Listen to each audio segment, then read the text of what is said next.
Big Bob by Jason Brant. The end of the world was a lonely place. I walked desolate roads and scavenged for food by myself for nearly a year. More? Sure, there was the occasional straggler who would scamper on by, but I rarely, if ever, announced myself. The few people who survived the apocalypse were dangerous. One didn't stay alive as everyone else around them perished without getting their hands dirty. Most of them were murderers, an unforgivable deed in the old world, but a damnable, crushing sin when so few of us were left. Every man killed nowadays put our species closer to extinction.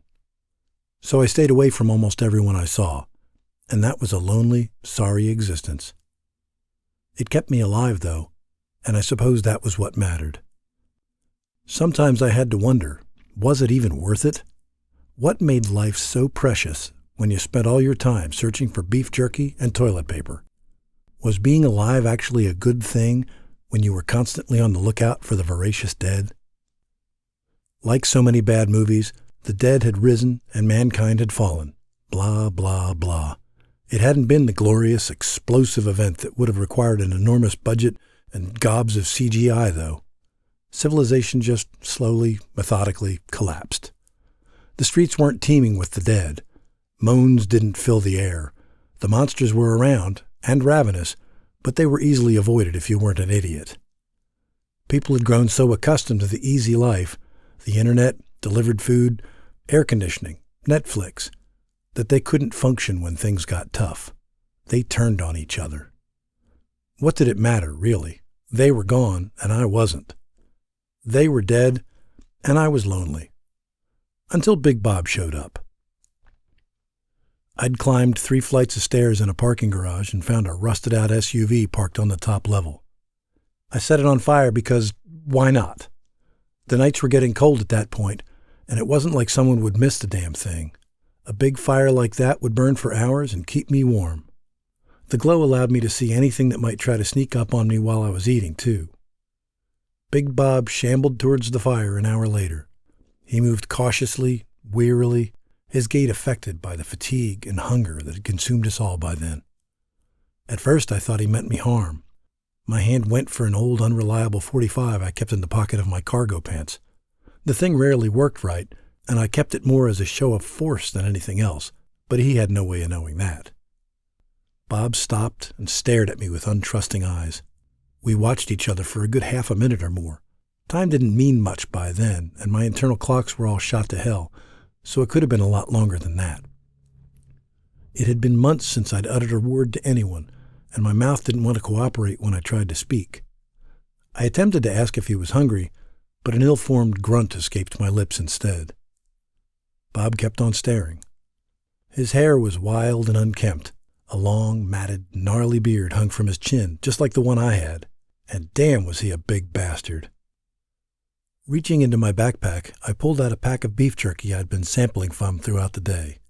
I tossed the package onto the ground halfway between us and motioned for him to have it.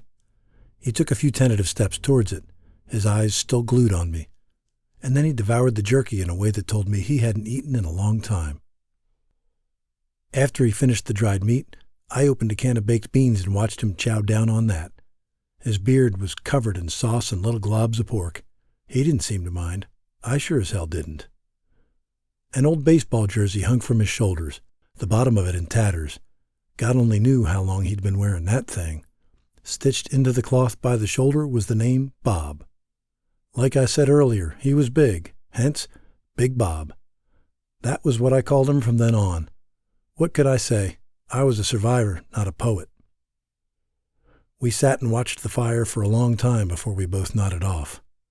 After that, we traveled together, scrounging for food and water, evading the dead and the living, and looking for a place that we hoped to relax in for a bit. By that point, after months, more, alone, I didn't see much point in speaking. I only started doing it again after meeting Bob, because it made things seem a bit less lonely. Big Bob didn't seem to share that sentiment. He rarely made any sound at all. The only times I heard him were when things got really bad. If we ran into a pack of the dead, he would sometimes give them a verbal lashing, though I thought that was more of a venting thing for him than anything else. Lord knew the dead didn't care if he gave him hell. I wanted to head into the wild and find an old cabin somewhere to call home. Bob always directed us back into town, where he had a sixth sense for finding stockpiles of food. We butted heads often over that, but we managed to make do. Though we rarely communicated verbally, and it was always me yammering away when we did, we became fast friends. Sure, we didn't have a lot of companions to choose from, but we had a way of getting along and doing what needed to be done to survive that went beyond just being stuck together. I liked the way he operated. Quiet, strong, and badass. Having him around made a big difference in taking care of any dead who would occasionally find us. He had a real knack for kicking their asses. Being humongous sure did help when fighting with a walking corpse.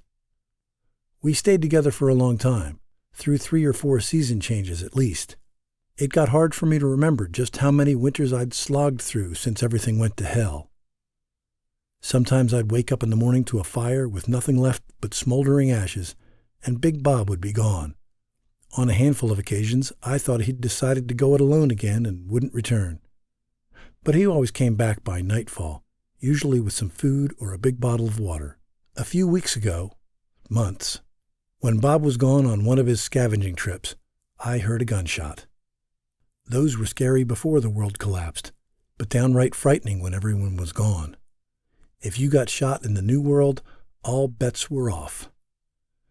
I went stiff at the crack of the gun and stood ramrod straight beside a checkout lane inside a long-abandoned convenience store. Another 4 or 5 shots barked several seconds later, and I ducked down behind a destroyed ATM. 2 men yelled from somewhere unseen.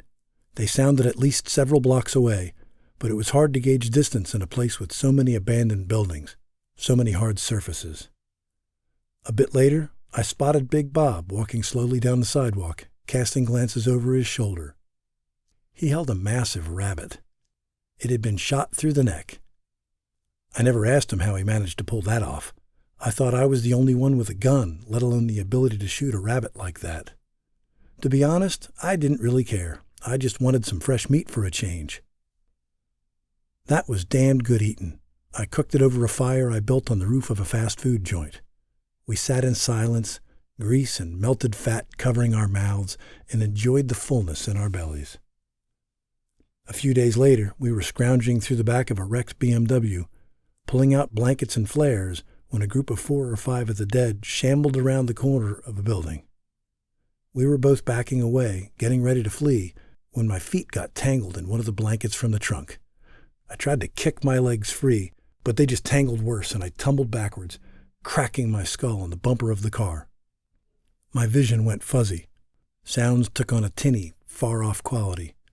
My equilibrium was so screwed up that I couldn't get any of my limbs to work right. The dead just kept coming. They always did. Bob saw me on the concrete, defenseless and disoriented, and lunged at them. He knocked the first down and tore out its throat so fast that it didn't even get a hand on him. The others moved around him, reaching for his beefy shoulders, mouths working in anticipation. Bob kicked their asses, too. He moved with shocking speed for such a big son of a bitch. They didn't even stand a chance. After that, he checked out the rest of the area while I got my bearings about me. That was just how he was. If I needed help, he took care of it. No questions asked, no reciprocation required. That was what friends did for each other. It was weird for me when I realized how good of buds we'd become. I had never planned to meet someone to share my day with again, someone who would watch my back and I would watch his. Like I said before, we weren't exactly talkative, and that suited me just fine. I just didn't want to be alone anymore. The next night, I woke up to take a piss out the window of the apartment building we were holed up in, when I heard voices coming from the street below. Hearing actual people use words and sentences had become utterly foreign to me. Hearing them talking in the middle of the street at night was flat-out shocking. The dead weren't more prevalent at night, but they could sneak up on you because of the dark. Staying inside until the sun poked its head over the horizon was just common sense. I went back to the ransacked bedroom I'd been sleeping in and checked for Bob. He was gone. We'd played paper, rock, scissors for the bed. I'd won, just like I always did, and he got to sleep on some blankets piled on the floor. He rarely went anywhere at night, and that, along with the voices outside, had me on edge. I moved silently through the apartment and looked out a window in the front of the building. Barely visible in the moonlight were two men, each holding pistols. They were aiming at Bob, shouting obscenities at him. Big Bob had backed into an enclosed bus stop on the other side of the road. He was surrounded on three sides by the small glass walls. The only way out was to charge the armed assholes holding the guns. Judging by the tone of the men's voices, they weren't too happy with Big Bob. No, sir, they weren't. I could tell right away they were going to shoot him. I sprinted through the apartment, hoping I wouldn't trip over any abandoned artifacts from the old world. Other than slamming my shoulder into a slightly open door in the hallway, I made it through in a somewhat stealthy fashion. Taking the stairs two at a time, I practically flew down 3 flights and paused at the front door of the building to catch my breath and survey the situation. The men stood about 20 yards ahead of me, slowly moving towards Big Bob. Why hadn't they shot him yet? They had guns, they were pissed, and they had him cornered. All of that flashed through my mind in a microsecond as I passed through the open door and moved to the front of a burned-out car. I stayed low, my legs burning from moving in a half squat. The two men stopped 5 yards away from Big Bob. One of them shouted, "Steal my goddamn rabbit, will you? Now we're going to eat you instead." Horror bloomed in my mind. They were going to eat Big Bob. For all intents and purposes, that made them just like the dead. And I hated the goddamn dead. The man on the right raised his pistol even higher, aiming down the sight at Bob. I burst from my hiding place and sprinted forward, pulling my pistol free from my belt.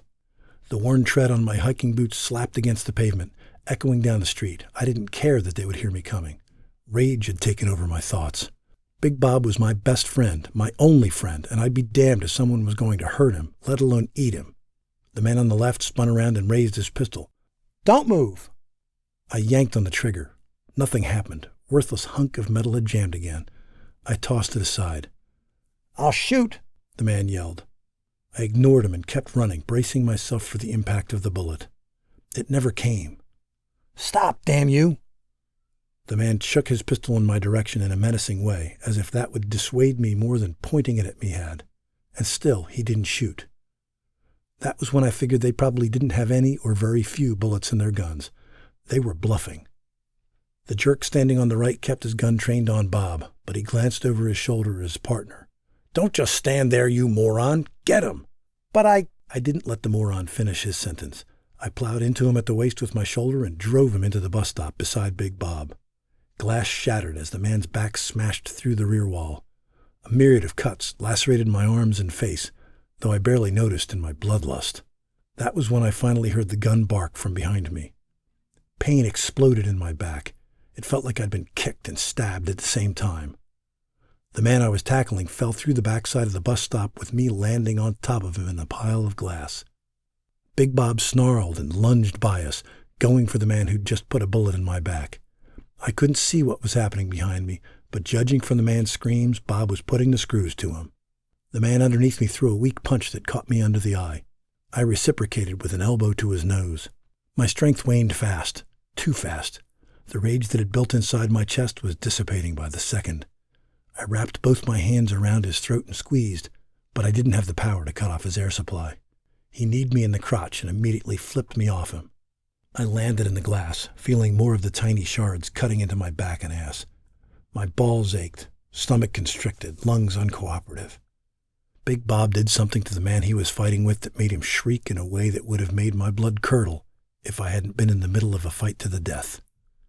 The shriek degraded into a gurgle as the other guy jumped on top of me, driving his knee into my chest, sapping what little strength I had left. He grabbed a large wedge of broken glass and slashed at my throat.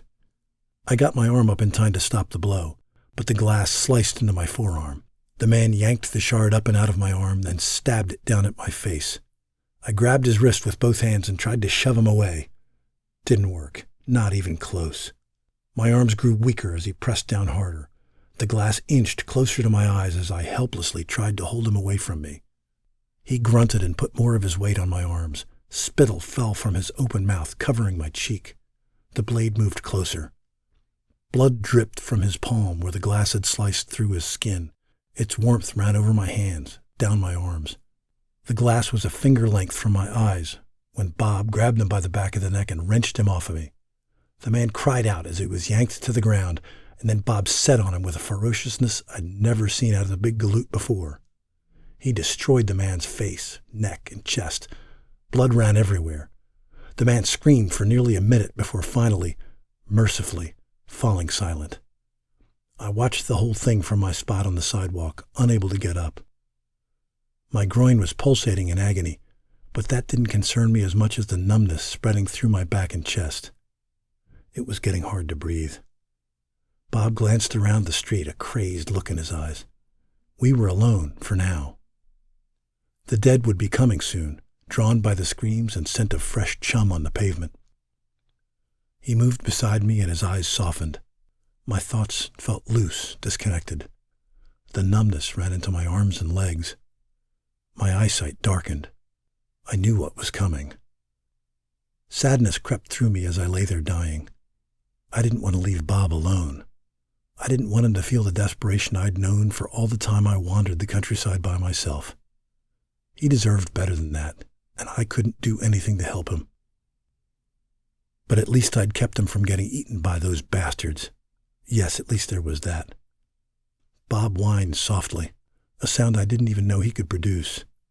He'd been so hard, so steadfast and quiet in our time together that his emotion made me even sadder. I reached up and scratched behind the massive dog's ears for the first time. Big Bob lowered his snout and licked at my face. As I slipped away, pulled into a tunnel of darkness, a final thought lingered. My best friend didn't even know my name. This story has been Big Bob by Jason Brant, read by Greg Shinn.